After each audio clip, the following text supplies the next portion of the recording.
Ahojte, takže v tomto videu vám dneska chcem povedať, respektíve podeliť sa s vami s takým dobrým tipom, alebo respektíve s receptom na dobré rozhodnutia. Neviem ako ty, ale ja niekoľkokrát v mojom živote, keď som sa mal rozhodnúť, či mám robiť toto, mám ísť tam, alebo proste sa zobrať a ísť niekde do hája, tak bolo to pre mňa veľmi dôležité.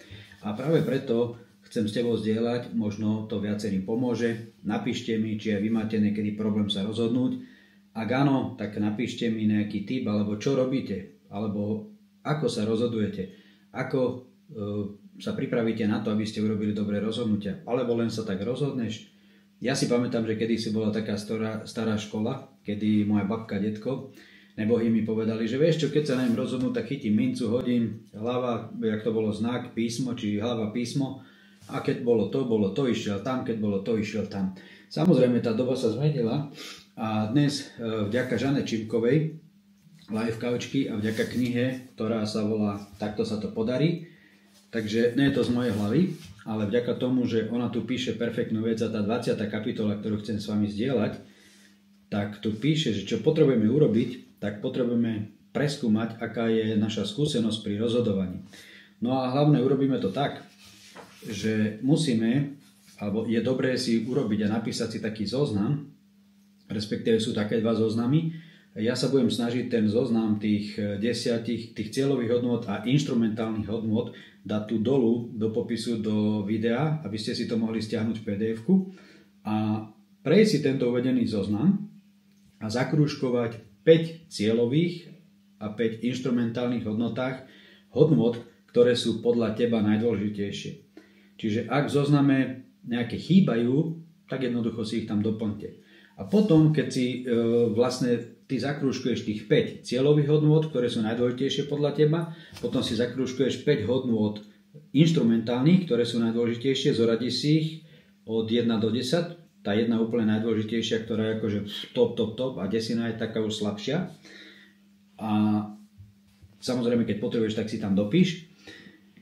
No a z tých 10 potom zoberieš 5 tých najdôležitejších, to znamená pravdepodobne od 1 po 5. A po vyberaní a radení týchto hodnôt sa dostaneš v takej ťažkej voľbe, lebo niekedy 10 môže byť málo a poradie môže byť náročné, keďže podľa teba sú pravdepodobné, keď si ich označil, všetky dôležité. A preto je dobré ich zúžiť na polovicu, na 5. A pri tom rozhodovaní sa na pozadí tých mentálnych procesov odohráva zase podobný proces. Je to toľko, čo potrebuješ zobrať do úvahy, že niekedy to zahltí, obmedzí alebo privádza k nerozhodnosti. A vďaka tomuto si dokážeš jednoducho vybrať to, čo je pre teba dôležité.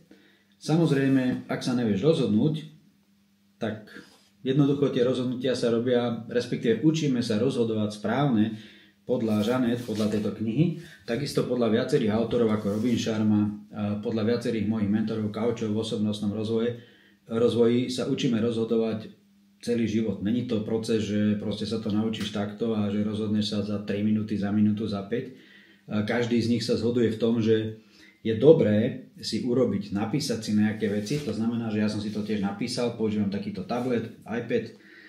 Proste sa s tým trošku ako keby tak necháš to tak odľahnúť, dáš tomu nejaký čas.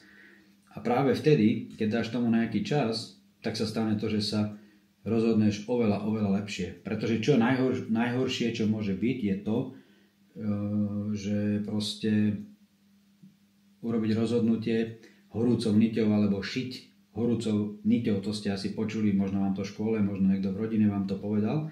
Takže práve preto je dobré urobiť si nejaký takýto zoznam a potom postupne si to nechať prejsť, nechať to doznieť v sebe a na základe toho, že proste bude sa cítiť dobre. Napríklad moja kamarátka, ktorá sa venuje numerológii a venuje sa osobnostnému rozvoju viac menej pol života, tak mi povedala, že dobré rozhodnutia, a to je taký ďalší tip pre vás, že dobré rozhodnutie urobiť tak, že keď cítiš tu, to znamená, že tu v bruchu, že si tam dáš ruku a cítiš tam, že také šteklenie, že keď si spomenieš na tú jednu vec a spomenieš si na tú druhú a tam také šteklenie necítiš, tak práve tam, kde cítiš to všteklenie, tak to je to, čo máš urobiť a že dá sa rozhodnúť aj takto.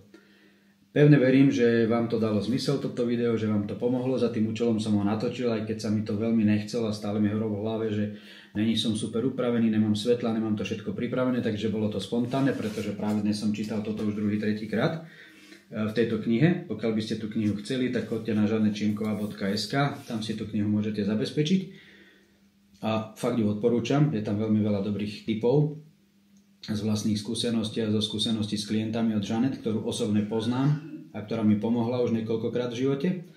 No a ak máte vy nejaký tip alebo robíte rozhodnutia správne na základe niečoho iného, tak prosím vás tu dolu do komentára to napíšte, pretože bude to vidieť viacej ľudí a takto môžete pomôcť viacerým ľuďom.